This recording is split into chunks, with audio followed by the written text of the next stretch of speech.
the beginning, eons of time and darkness, nothing. In the vast reaches of space, a few lights appeared.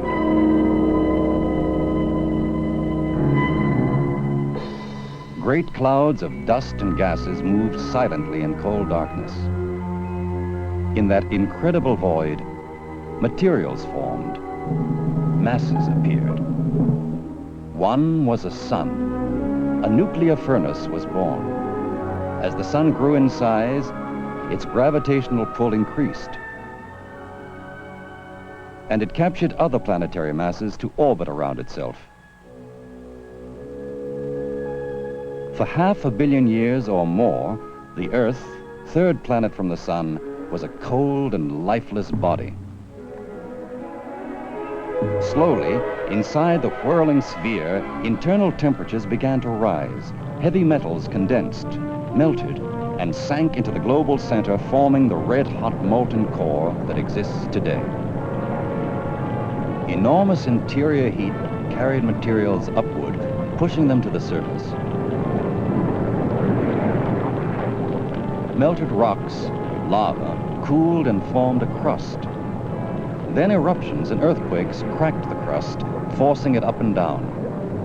The crust buckled and pushed against itself, forming mountains and plains on the cooling surface. Gases and water vapor, trapped in the rocks and fire, released by the intense heat, rose into the air, forming clouds, which condensed and fell back to Earth, creating rains which fell incessantly, eroding the rocks and filling the Earth. Rains pounding down on the smoking Earth. For millions of years, the rains fell. More atmosphere was formed from steam, and the pounding waters wore away mountains and made great canyons between the mountains, until 3/4 of the Earth's surface was water. Finally, the rains cleared, the clouds parted, and the sun shone through. It was a time for life to begin on Earth and in boundless seas.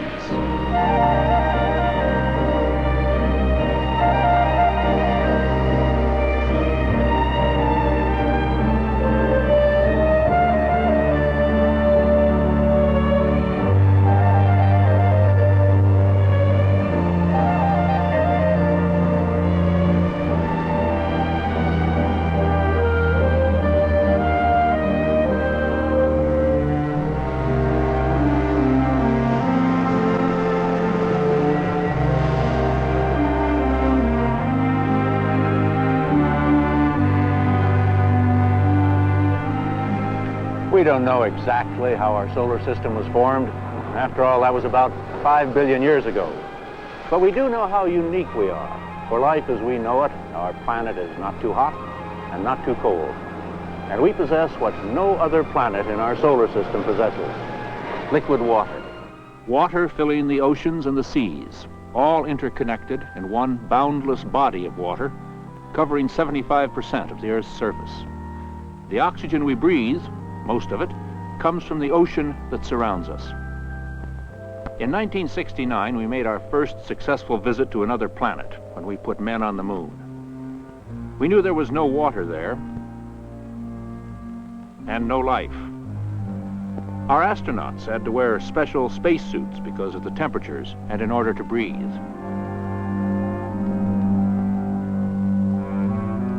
When we landed instruments and TV cameras on Mars, there was practically no atmosphere or oxygen, no signs of life, and no water. This is how important our ocean is to us. Without liquid water and an atmosphere, there'd be no oxygen to breathe, there'd be no green fields, there'd be no life as we know it on Earth. Everything on planet Earth is linked together.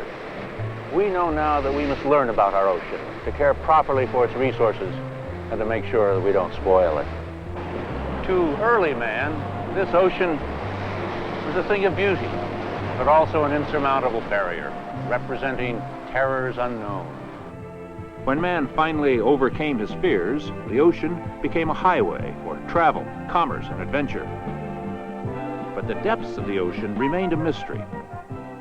For not until the end of the 19th century did a fully scientifically equipped vessel set forth to explore the oceans. In 1872, HMS Challenger left England to circle the globe. Scraping the bottoms of the seas, its nets brought up more than 4,000 creatures that had never before been seen by man. So great was the amount of new knowledge that it took years to compile and publish the data. Today, ships of science abound, both on the sea and beneath it. Oceanographers, physicists, biologists, meteorologists, geologists, chemists, and more combine their love for the sea with their scientific curiosity.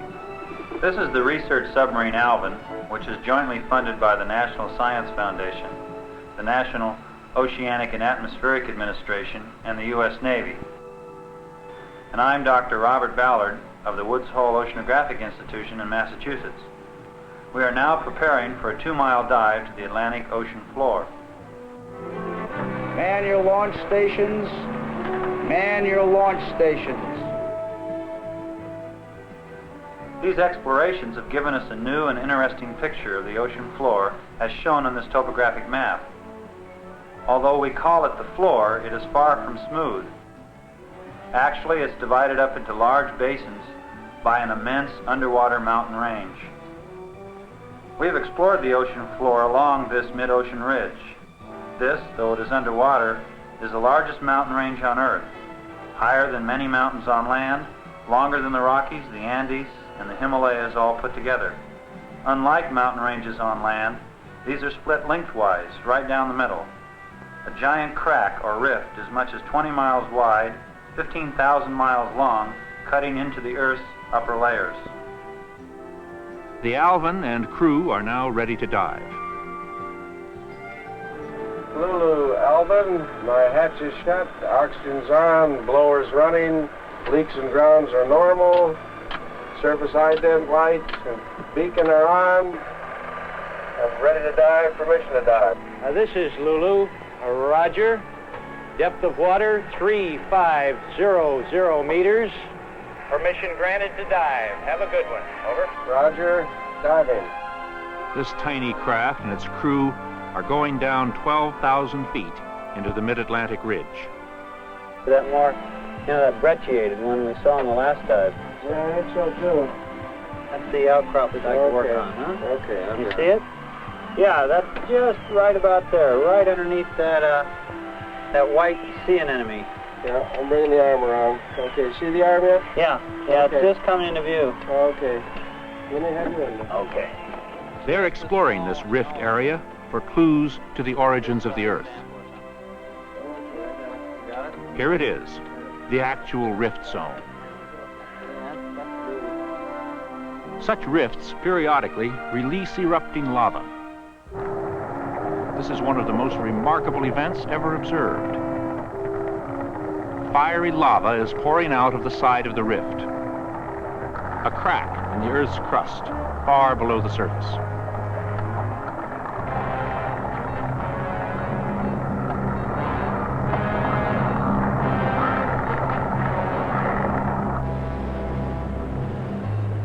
Such sights and sounds had never been seen or heard by Earth's people.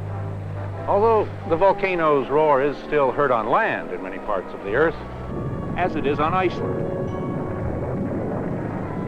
Iceland is near the upper end of that great underwater mountain range, the Atlantic Ridge, where creation is still going on. So common here that people and animals accept this as a way of life. At night, even the sheep pause to watch curiously. We can see the top of one of those rifts or cracks in the Earth's crust that has pushed its way up through the surface, a process that has widened the area of Iceland. With every eruption, new rock is being added to the Earth's crust, new water to the atmosphere and the oceans. Off the coast of Iceland is a highly visible example of the power of this rift. In 1963, a ship captain, converging on what he thought was a burning freighter, found a new growing island, the result of lava leaking out and piling up in a shallow section of the rift. Eventually growing to over 50 square miles, this island was named Surtsey, after the Nordic god Surtur. With all this lava coming up and all this shifting, there has to be motion, and there is. The accumulating lava causes growth all along the ridge, pushing the edges farther apart. A weaker edge gives way to a stronger growing edge. And keep in mind that these rifts extend around the entire globe. If we look at an overview, we see that the Earth is made up of a series of constantly moving surfaces called plates, whose motion is instigated by the rifts. Generally, these movements are slow, moving the American plate west about 2 inches a year. But occasionally, there will be sudden, enormous movement along the rift.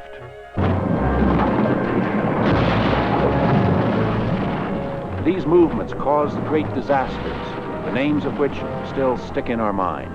Names of earthquakes and volcanoes: Pompeii, Krakatoa, San Francisco, Managua, and here in Guatemala. But there are other movements in the sea that are not so violent. In fact, they're a benefit. The sea is a mighty engine of circulating currents. These currents affect our atmosphere and our pathways for the movement of sea life of all sorts. Large bodies of water in the tropics catch and hold the sun's heat. These waters move toward the poles, bringing warmth to the colder latitudes, as you see by this map. One of the best known to us is the Gulf Stream. From the Gulf of Mexico, it runs up along the east coast of the United States till it veers to the east and turns across the Atlantic, where it again hits land and divides, part of it going up the coast of Europe and part of it down the coast of Africa. The tempering influences of currents are extreme. Iceland, far up in the North Atlantic, is brushed by an arm of the Gulf Stream. Here we see a reasonably moderate climate, where farming and villages make up a viable community. At the same time, and in the same latitudes, actually even a bit more southerly, the tip of Greenland is a frozen mass of inhospitable ice fields. The reason? Greenland is untouched by any moderating currents. Currents are often called rivers of the sea, but they're hundreds of times larger than any rivers on land. The Kuroshio, North Pacific, and California currents become the 9,000-mile-long North Equatorial Current, the longest west-flowing current in the world. I'm Dr. Van Dorn of the Scripps Institution of Oceanography. When we watch a wave moving across the ocean, it appears that all the water in the wave moves with it. But actually, the water that composes the wave does not advance across the sea at all. As can be observed in a laboratory waveform, each water particle, rather than moving along in the direction of the wave, describes a circular or elliptical orbit with the passage of the waveform and returns to very nearly its original position. The wind blows against a flag and airways move across it, but the cloth doesn't move across the face of the flag. In much the same way does wind act upon water to create most waves.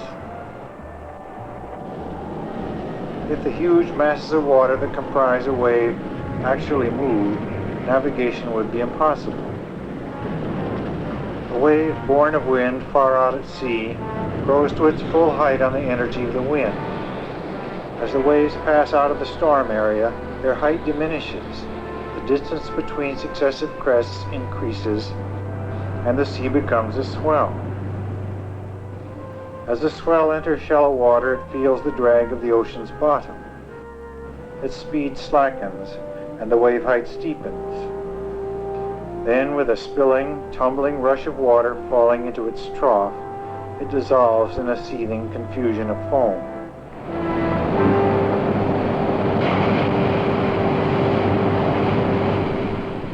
The most damaging storm wave effects known to us are associated with hurricanes. because wind stress also piles water against the shores far above the normal water line. We fly over hurricanes and plot their courses using cameras and radar. Spawned at sea, hurricanes cause devastation on land as well as the oceans. In Andhra Pradesh, India, a storm tide driven by hurricane-force winds in November 1977 wiped out 10 cities and killed 20,000 people. There are other waves, seismic sea waves called tsunamis, one of the most destructive forces of nature. The extreme shocks of underwater earthquakes cause swells, in a way similar to hitting this plastic tank of water. In the deep ocean, far from land, they're barely visible, but they travel about 500 miles per hour. Nearing the shore, in shallower water, the height of the tsunami builds, floods the coast, battering everything in its path, and then withdraws, taking with it houses and people and carrying them all far out to sea. In 1946, people on the beaches of Hawaii were puzzled when the noise of the breakers stilled. The waters receded, leaving a strange quiet. They were unaware that the behavior of the water was in response to an underwater earthquake that had occurred more than 2,000 miles away.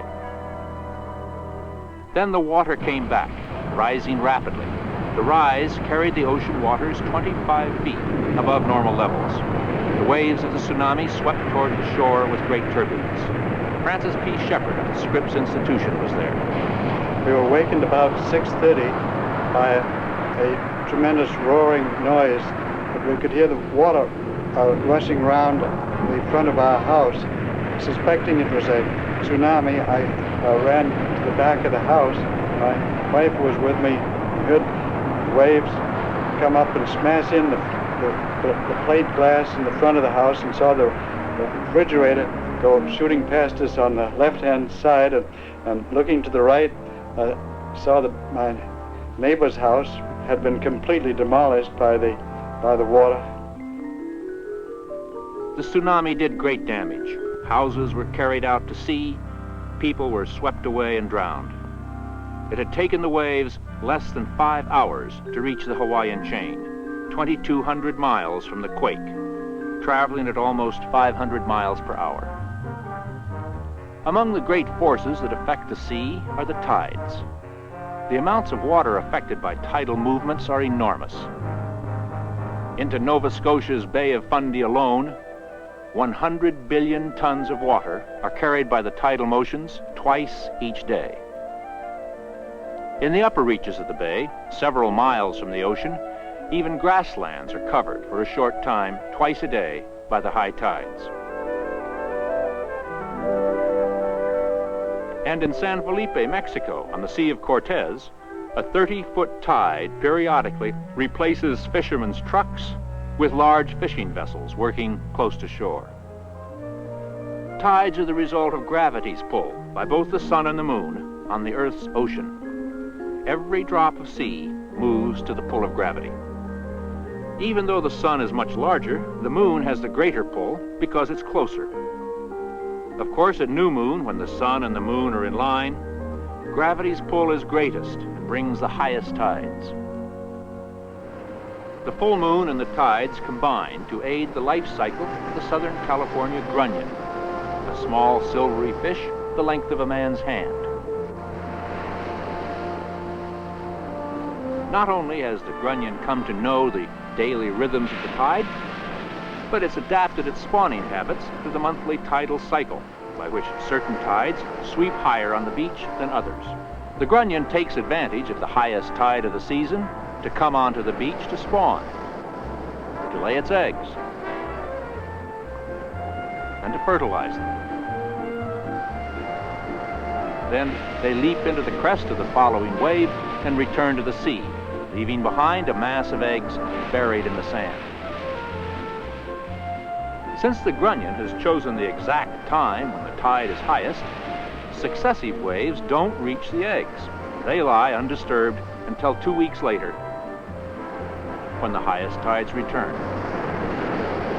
These new high tides wash over the incubated and hatching eggs, and the newborn grunion catch the waves that bear them out to sea. Oysters, mussels, and barnacles owe their very existence to the tides which sweep in, bringing the food which they're unable to go and search for. The ocean is the Earth's greatest storehouse of minerals. The whole land mass of Earth contained light and heavy minerals. Then, when the first rains came, they began wearing away the rocks and carrying more minerals into the sea. This runoff means mineral deposits in the shallower waters of the continental shelf. Here, dredges can bring up vast amounts of tin, phosphorus, iron, and titanium.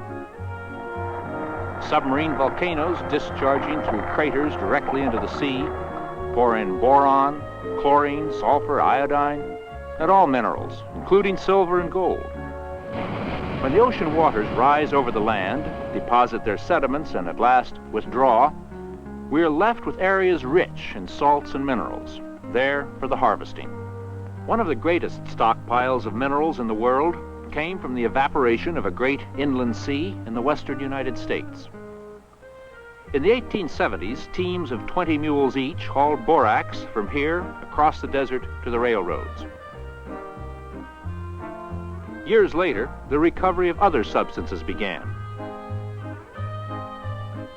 Bromine, lithium, salts of potassium and sodium. This area now yields a major share of the potassium chloride found in the United States, plus a large share of all the borax and lithium salts produced in the world. Wherever great oil fields are found, they may be related to past or present seas.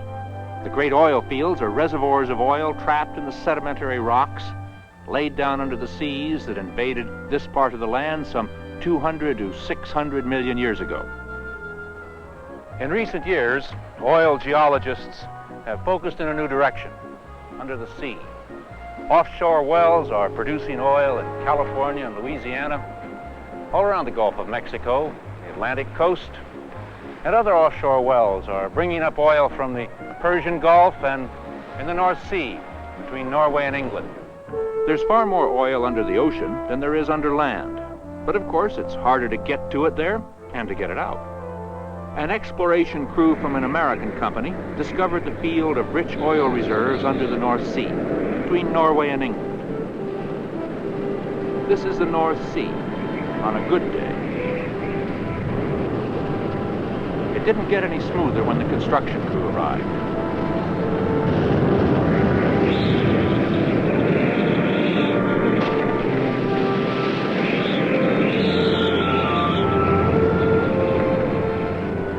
They must work their way down through 2 or more miles of ocean before they can even start drilling.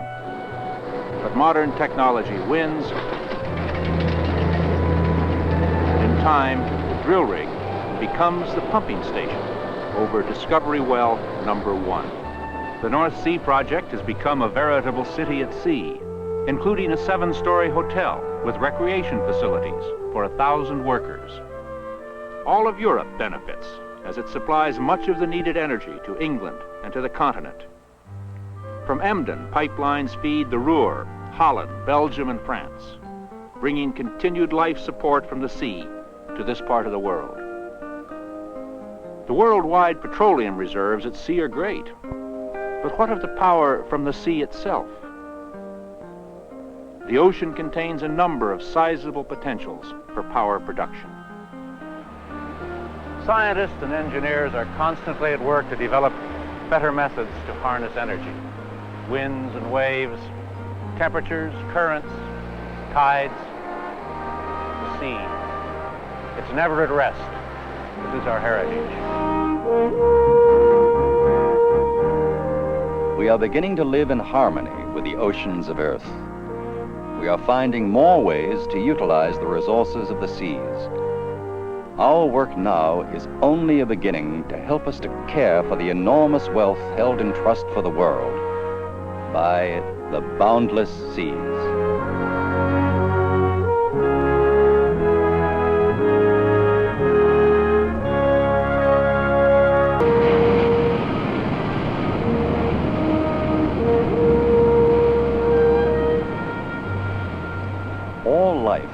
linked to the sea. From a first spark that formed a living cell and grew in complexity, it has always been this narrow band between land and sea that all life has in common. It is a continuing cycle of birth, growth, death, and change. And it is all this that has given us the incredible profusion of life on this planet, all dependent upon the sea. This land I stand on is our continent. It's one of Earth's many continents. Out there is Earth's ocean.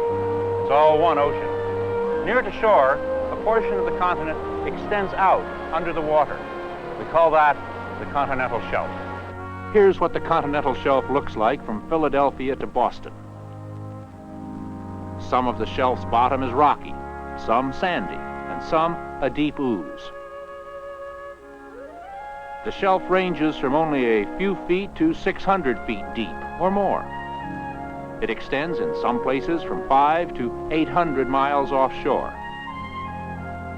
Beyond that is the continental slope, reaching into deep water.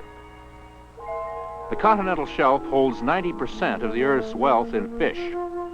More oil and gas than our continents, minerals, every kind we know on land, and a new frontier for adventuring people to explore. It doesn't take a marine biologist to know that the sea has an incredible profusion of life.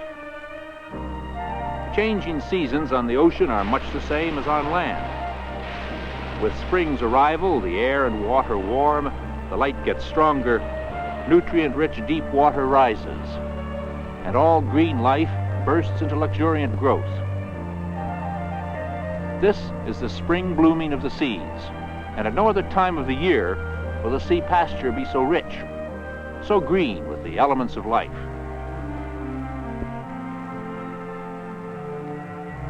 The kelp, an underwater plant life, provides food and protection for the fish that live in these forests.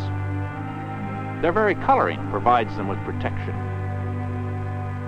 These are the great coral reefs, hazards to ships, but home for an unbelievable display of shallow water sea life. Found in warm tropical waters, the coral is formed of tiny sea creatures that secrete a substance which becomes limestone.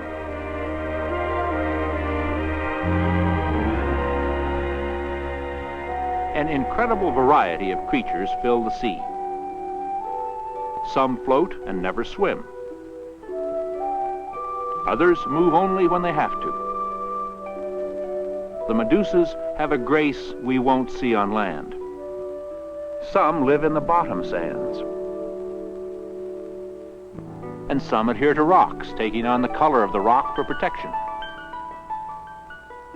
There is the solitary majesty of the giant manta ray. And there's the dancing and playing of great schools of fish. Yes, life on the continental shelf and beyond in deep water far outnumbers life on dry land, in a wonderland of fantastic life forms. All life in the ocean depends on a food chain that begins with plants called phytoplankton. Phyto is a Greek word that means plants. Plankton means to wander. And these are one-celled plants so small that they can be seen only under powerful microscopes. And they float in the water and wander with the currents.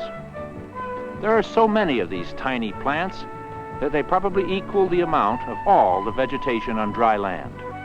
Like the plants on land, these phytoplankton use the sun's energy to take non-living materials that they find, such as carbon and nitrogen, and convert this into food. This is the amazing process by which non-living or inorganic chemicals become living plants, what we call organic material. As we know, this requires heat and light from the sun. Thus, we find that 90% of the sea's life occurs in the narrow upper band that light can penetrate. Feeding on the phytoplankton are vast collections of tiny animals called zooplankton. Zooplankton means the animal wanderers of the sea, and they too drift with the currents.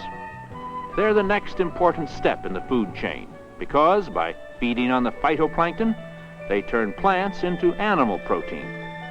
Here, tiny shrimp-like creatures called krill feed on the plankton, carrying the food chain one more link. These creatures, in turn, are eaten by squid and small fish. At each step in the food chain, the size of the animal increases. Down here, you can't trust appearances. What looks like a beautiful undersea flower is a sea anemone. Those petal-like tentacles have poison in them. It looks good enough to eat to the fish until, gotcha, the would-be eater gets eaten. Similar in color to the anemone, the spiny sea urchin is a tough nut to crack, but it's the wily sea otter's favorite lunch. Actually, this way of life exists in all of nature, but it isn't all violence in the world of the sea. Any diver will tell you that many sea creatures are curious by nature, shy but friendly. Some even try to get into the act when we take pictures. And they have their own organized society. Some big fish and little fish hunt together. The little fish quite comfortable and safe with his imposing friend. A unique case is the damselfish. He can play in the poisonous anemone because his skin secretes a protective coating. You may be surprised to find that fish have distinct personalities. Rocky, the jawfish on the left, is pretty mad. Sneaky, a newcomer in the neighborhood, has stolen all of his door stones. Rocky intends to have them back. He stages a reprisal raid. Sneaky puts up a bluff. That's his second mistake. Like some humans who don't want to get involved, other residents stay out of the way.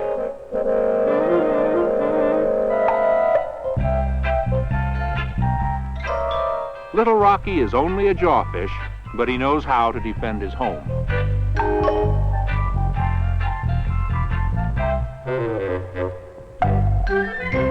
There are some fish that people fear. Some are fantasies, but some are real. Perhaps no greater monster exists to man's mind than the shark.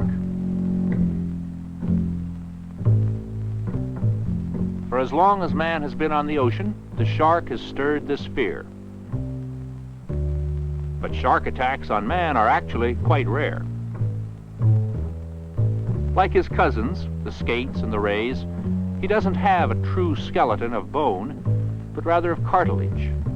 This puts his development back to that time of the world before there were actual backbones. The shark, strangely enough, is not susceptible to many diseases that plague man, such as cancer. Ongoing research is now supplying us with valuable information and chemicals from this supposed monster. Many of these fish could not exist without the help of the others. That's why they form huge groups called schools. These schools allow for safety in numbers. Also, they keep the group together for breeding, which can't rely on random meetings in this huge expanse. Now we combine the ever-drifting, current-riding colonies of plankton and the schools of larger fishes and sea life.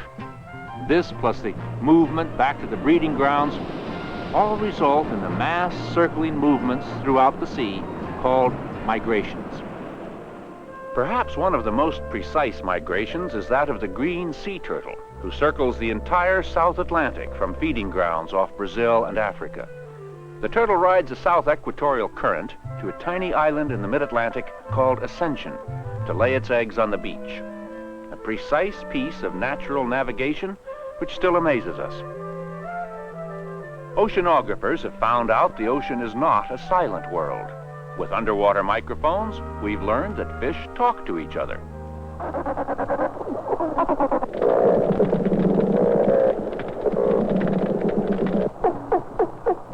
We've already singled some voices out. The black grouper.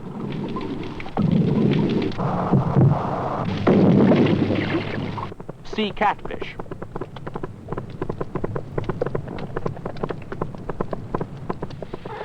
Listen to these sea lions.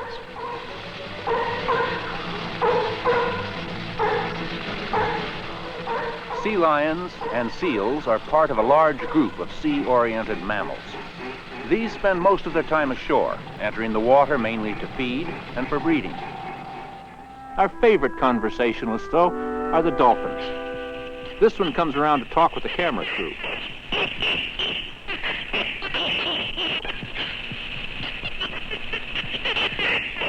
He says it again, trying to make his human friends understand. The dolphin can kill a shark, can find a lost diver in seconds, and can tow 3 times its own weight. The dolphins are mammals, and they have to surface periodically to breathe. The dolphins seem to feel a natural kinship to humans. We can only imagine what an amazing information source these fellows will be if we ever develop a truly two-way conversation. Someday we hope to learn to understand them as well or better than they understand us. The whales are also mammals and thus are air breathers. Like the dolphins, they're fully seaborne animals and quickly perish if out of water too long. The California gray whale is typical of many species that have been brought to near extinction by unlimited commercial whaling. International treaties now protect them, and they are making a comeback. Among the rarest and the largest of the whales is the humpback. As they breach the surface, they are most acrobatic. A scientist who has been studying and filming the humpback at close range is Dr. Lee Tepley. Yes, humpbacks are not only large, but they are extremely graceful. With their long flippers, they sometimes seem to soar rather than swim. These sounds are the songs of the humpbacks.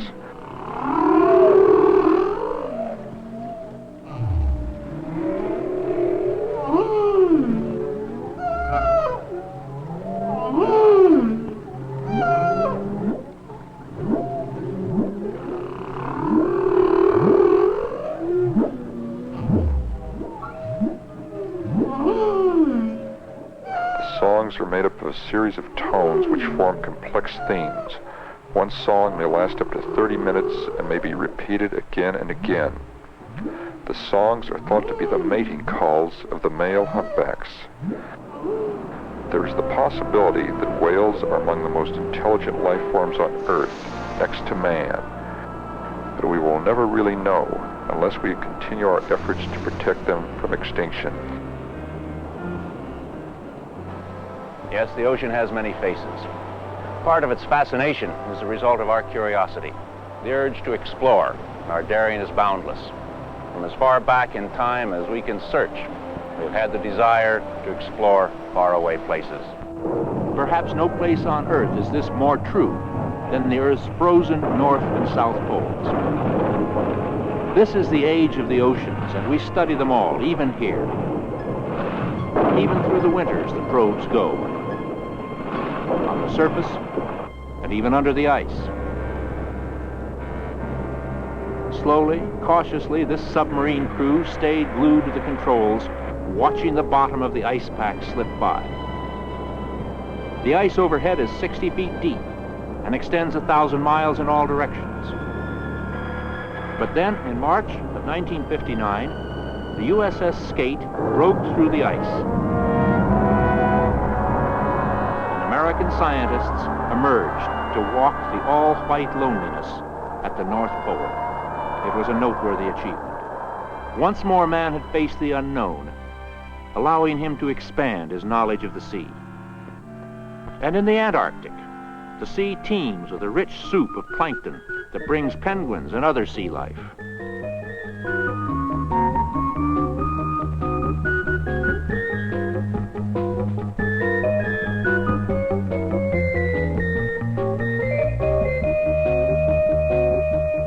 Ungainly on land, the penguins in the water are as agile as fish.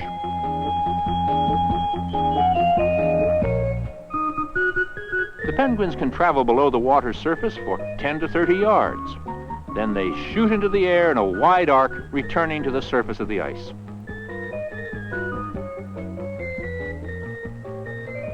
Certain penguin species have their land stations along the shores wherever the sea is cold and full of shrimp and fish. While the seas abound with life-giving food, millions of people are underfed or starving. As the world population increases, farming on land will only provide a portion of the necessary food. But the oceans are teeming with food of all kinds, such as tuna. What's the best way to handle these resources? While new techniques are being devised to catch more fish, we also wish to protect them from becoming extinct. One way to help is to increase the supply of seafood by farming. In Osaka, Japan is one of the largest shrimp ranches in the world, under the supervision of Dr. Motosaku Fujinaga, world authority on shrimp. Here, shrimps are raised for commercial markets. In spawning sheds, a series of circulating saltwater tanks house the shrimp eggs. A female shrimp will lay up to 1 million eggs at a time, and in the open sea, most of these eggs will be eaten by fish. 6 to 10 months later, in the outdoor growing ponds, they will mature into as much as 4.5 tons of shrimp to the acre. The result is large, russet shrimp ready for market. Here's one of the most amazing phenomena in the water world. The salmon are returning from the open sea to the very same stream where they were born. Recognizing and studying this process has led to a method of increasing the sea bounty. A salmon hatchery has been constructed near a large paper mill in Springfield, Oregon.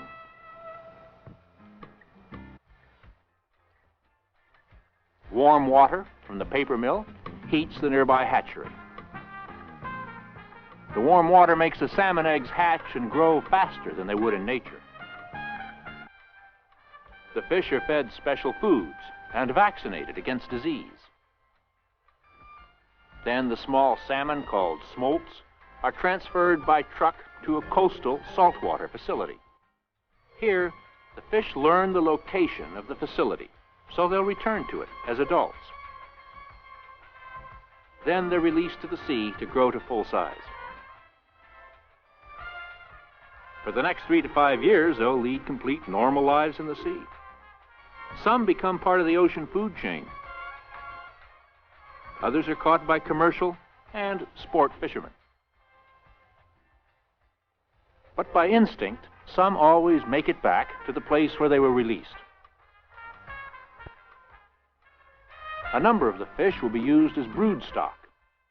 The eggs are saved and fertilized for the next crop. The rest of the salmon are harvested and processed, supplying a much-needed source of protein. It's not only fish we're after, we also harvest plants. An important resource is the giant kelp. Due to the abundance of nutrients in seawater, kelp is the fastest growing plant in the world. The kelp harvest is regulated. Though it grows as tall as the tallest trees, it's unlawful to cut kelp any deeper than 4 feet under the surface. This protects the plants and the fish. Following harvesting, the kelp is dehydrated and processed to preserve the valuable chemicals. The results are used in a variety of food, dairy, and medical products. It's even used in penicillin and as a substitute for blood plasma. There's another product from the sea that may prove to be one of the most important of all: fresh water. Take our 2 largest cities. New York is right on the Atlantic. On the other side of the continent, Los Angeles fronts on the broad Pacific. And yet, with all this water, both cities have had to ration water to their inhabitants. Today, entire towns are being supplied with water desalted from the sea. And the day will come when we can make green areas in need of fresh water. Now our research takes us to that strangest place. Of everything and every place in the sea, perhaps nothing is more alien than that deepest bottom zone, in some cases almost 7 miles down. We have found that the bottom is not a wasteland. It takes a tremendous amount of mineral wealth to run the modern world, and we find the ocean bottom is rich with ores. Many companies are now trying methods of mining these resources. Ships drag behind them cables miles long with attachments like vacuum cleaners. These bring up mineral-rich rocks called nodules. This country now imports many minerals. In the case of one mineral, manganese, we import more than 90% of what we use. And yet the ocean floor has more than 500 billion tons of manganese. Off our Pacific coast is enough copper to last the world several thousand years, enough cobalt for at least 2,000 years. Even more important is the high nickel content. Slowly, we're learning how to mine this resource. A mineral prospecting boat, Rock Eater, trolls with its electronic gear. In the control room, an operator watches for signs of minerals. The divers find promising rock and bring up specimens. The dredging operation begins. Rock is drawn up, crushed, washed, and separated. The seafloor even yields semi-precious stones, such as industrial diamonds, further proof of the value of ocean mining. 3/4 of the Earth's surface are covered with oceans, yet less than 5% of the depths of that ocean has been explored. Some of our most advanced observations will come from outer space. In June 1978, at Vandenberg Air Force Base, a rocket was launched.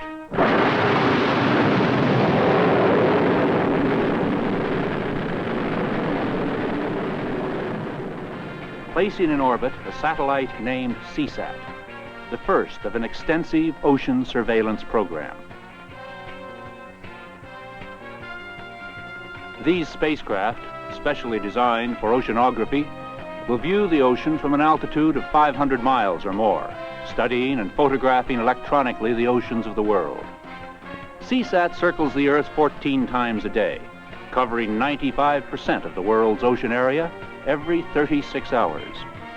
In a single day, it took more measurements than were previously taken in decades. CSAT orbited seldom visited regions where great storms are born and mature, and sent back images similar to these. Oceanographic satellites like CSAT will help improve weather forecasts. They will give us information on sea surface winds, wave heights and lengths, ocean currents and sea temperatures, and they will chart storms and ice fields. The CSAT, start of a new era in ocean exploration. And this research continues daily. You've seen how the oceans work and what resources they bring us. We've explored the world of the fishes and the sea mammals and how we're trying to understand them and help them maintain their balance in the sea. Of course, we haven't been able to show you everything, but we have brought you some of the more unusual things about it. We hope we've given you something to talk about, think about, discuss. Maybe someday you'll have a chance to do something for this ocean of ours. Our lives, the lives of all living creatures, are inseparably tied to the ocean. It behooves us to cherish and protect the health of the seas. And so research continues. New answers are being found, and each one provides us with new questions, new mysteries to be solved, new exciting areas to explore in this most fascinating of all worlds. A continuing search, a process as unending, as eternal as the boundless seas.